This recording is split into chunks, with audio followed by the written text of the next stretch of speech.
Beyond the Gates, BTG, spoilers for Friday, October 10th, confirmed Danny Dupree has confessed to Pamela Curtis. Meanwhile, Eva Thomas seeks help from Jan and Mona, while Haley Hamilton tortures her husband. Danny doesn't remember the moment things spiraled out of control. The flashing neon lights of Las Vegas, the strong alcohol in her throat, and Andre's hearty laughter all combined into a whirlwind that swept her away. When she woke up, the cold ring on her finger was undeniable proof that she, the woman who had sworn never to get married again, was now Andre's wife. It all happened so fast, so intoxicating, and now, with the alcohol wearing off, there was only a thick confusion in her chest. She tried to believe it was an impulsive but beautiful decision. Andre said he loved her, and perhaps, in that hazy moment, she wanted to believe it too. But when she returned to town, things were no longer a foggy dream in the middle of a Vegas night. The news spread like wildfire, and Bill, the man who had betrayed her, who had broken her heart, but who was still the only one who made her heart tremble, knew. Did Danny really love Andre? Or was it just a drunken lie to avoid feeling like a failure in their relationship? The way Bill looked at her that day made Danny almost breathless. Not because he was angry, but because there was something in that look that was a mixture of jealousy, longing, and despair. He had Haley, a wife he had chosen after leaving Danny. But Danny knew, deep inside, there was still a place that had never stopped aching when thinking about her. And that was what drove him crazy. Bill couldn't accept that Danny, who used to belong to him, was now married to Andre, the man who had been her secret lover. The truth was like a knife twisting his pride. Not just jealousy, but the fear of being replaced, of being erased from her memory. He was angry, but he couldn't say it. He also had Haley, his wife, trying to hold on to a rotten marriage with petty demands, sweet but pressured reproaches. Danny knew he was angry, and in a moment of weakness, when they met after a family meeting, she let her heart lead the way. That kiss came as fast as lightning, both painful and sweet, both rebirth and destruction. It wasn't an apology, nor a reunion, but just a memory resurrected between two people who had lost each other. After that, Danny avoided it. She didn't mention it, didn't try to explain, as if it had never existed. How can Bill handle the discovery that Danny is married to Andre when he still has feelings for her, but he is still tied down by his other marriage to Haley? Why should he be angry and panic when he sees the news of Danny's ex-wife Danny's flashy marriage to her lover? But the darkness does not stay silent forever. In the warm home of Pamela, the only close friend Danny can trust, she finally lets go of her hard shell. Her voice trembling, her eyes drifting into the distance, Danny tells about the kiss, about the turmoil in her heart, about how she no longer knows what is real and what is the illusion of a betrayed heart. Pamela listens, without judgment, but deep down, Danny recognizes that look, a hint of pity, mixed with worry and hesitation. Is Pamela the only person Danny can trust to confide in about this kiss and this sudden marriage? Will Pamela be the one to help Danny or the one to start the fire? Because Pamela knows that this secret, if leaked, will be the spark that will ignite a storm. Haley is not a forgiving person. She has the instinct of someone who is always suspicious, always feels threatened. And if Pamela, whether intentionally or not, reveals to Haley about that kiss, Danny will have no way back. Meanwhile, Haley is increasingly out of control. The tension in her marriage with Bill makes her become strict and demanding. She begins to follow him, question him, ask about the smallest things. She feels the distance between them like a cold wall, and in a desperate attempt to keep her husband, she pushes him further away. The wordless jealousy, the suspicious looks make Bill more suffocated, more inclined to drink, and sometimes, he sees Danny's silhouette in every short dream. Danny, between two men, begins to panic. Andre didn't deserve to be hated. He was gentle, sincere, but not strong enough to hold a broken heart.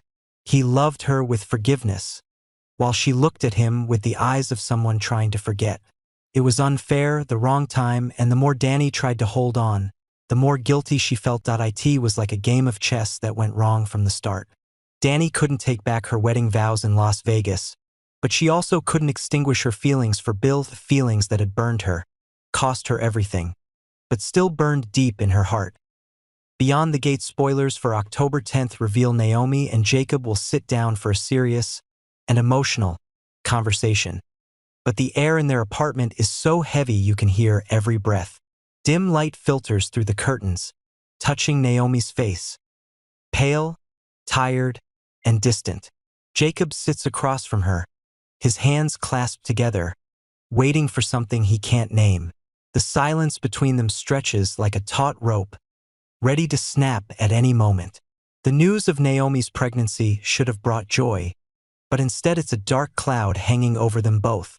Jacob imagined this moment would be different, that Naomi would smile, hug him, that they would plan their future together. But instead of light, he sees only a dark void in her eyes, where fear, confusion, and even a little anger lurk. She's not happy, not at all, and that made his heart clench.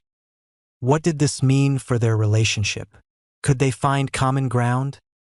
Naomi didn't know what to feel. She didn't hate the child. She couldn't. But the thought of becoming a mother made her breath catch in her throat. Over the years, she had tried to rebuild herself from the wreckage, to find some freedom, some identity in the life of the Hawthorns, full of expectations and pressures. Now, everything was in danger of collapsing because of a little pink line on a pregnancy test. She felt like she was being pulled back into a role she was never ready for. A mother. A woman who had to make sacrifices, who had to accept that from this moment on, everything was no longer her.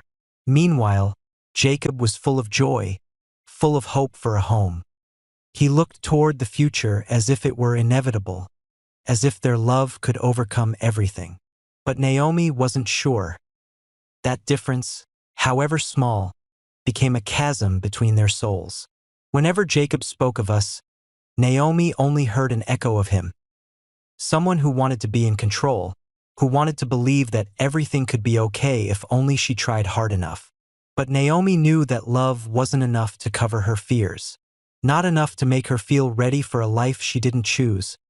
When Jacob spoke of the child, his eyes lit up, and she just wanted to disappear. Not out of hate, but out of guilt. She knew he loved her, and he would be a good father, but inside, she still heard the faint call of freedom, something she had just touched. The thought of trading it for motherhood made her tremble. She feared she would become someone else, lose herself, like her mother had. In the following days, Naomi avoided everyone in her family. Anita tried to call, Vernon sent text messages, but she just read them and left them. She knew that if her family found out, they would leave her no choice. Hawthorne would not accept mistakes. They would make this child a symbol of unity, of fame, of something Naomi had never believed in. And Jacob, unintentionally, was on their side. He wanted what was right, but right to him was shackles to her that night. Naomi sat by the bed, her hand on her belly. She imagined a life growing inside, but the feeling did not come as she expected. Not happiness, not love, but anxiety that spread like a fever. She wondered, if she decided not to keep the baby, would Jacob still love her? Or would he look at her with the eyes of a betrayed man, someone who had shattered a dream he cherished? Jacob, on the other hand, was struggling with his own feelings. He knew Naomi was scared, but he didn't understand why she couldn't see the beauty in it. To him, the baby was proof of their love, a chance to build something he'd always lacked, a real family. But the more he tried to prove it, the more he pushed her back. His excitement turned into pressure, his reassurances into burdens. Naomi didn't hear love, she only heard demands. When they finally sat down, there was no screaming, no tears, just heavy silence and empty stares. Jacob spoke of hope, Naomi spoke of fear. They didn't understand each other, didn't hate each other, they just didn't meet at the same point. And in that distance, something fragile began to crack. Naomi thought of the future. A future where she might wake up in the middle of the night, comfort the baby, look over and see Jacob still sleeping. She knew love can endure many things, but not all. One wrong decision now could be the final thread that breaks their relationship. She hadn't told Jacob what she was thinking, but Naomi already knew the path she had to take. Even if it hurt, she wasn't afraid of having a child. She was afraid of losing herself. And if she had to choose between becoming a mother before she was ready and keeping what little freedom she had left, she knew she would choose the latter. The Hawthorns were about to have an uncomfortable conversation. And when it happened, it wouldn't just be Naomi and Jacob who would suffer the consequences. Everyone in the family, from the older generations who had imposed expectations to the younger ones trying to find their own way, would have to face the question of what was love, what was duty, and what was true sacrifice in the small room. Naomi closed her eyes, feeling her heart beat slowly and heavily. She knew she was about to break something, but perhaps, sometimes only by daring to break something can one find oneself again. Will Naomi and Jacob have a way to help both of them make the right choice? Each person has their own feelings and selfishness. Will this relationship continue? At the same time, there is another development.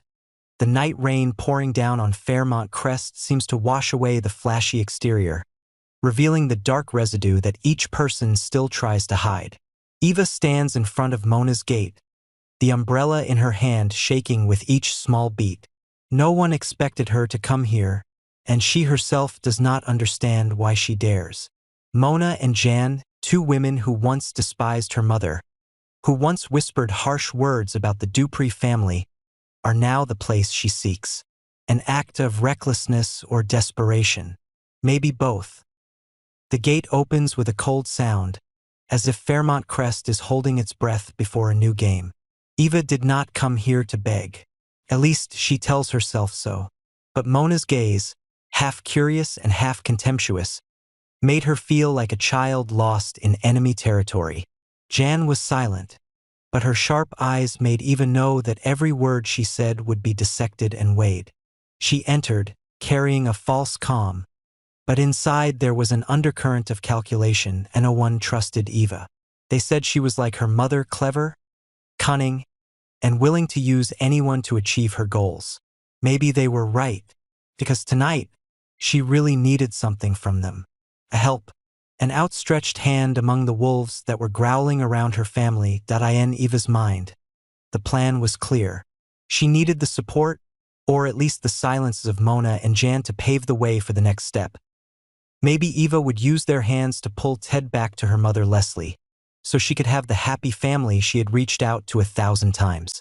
Even though after she was recognized as Ted's old family with Nicole welcomed her, and they showed her more sincere affection than her mother Leslie, who always wanted to control and take advantage of her.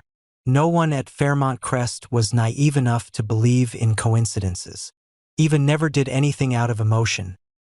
Mona and Jan may think Eva was coming to them out of weakness, but they didn't understand that every word she said was considered. Every look was intentional. She made them believe that she was being pushed into a corner, that she was willing to bow down to save the family's honor. But deep inside, Eva was building a smokescreen. Her goal wasn't just help. It was control. Over the years, her family had suffered too much humiliation.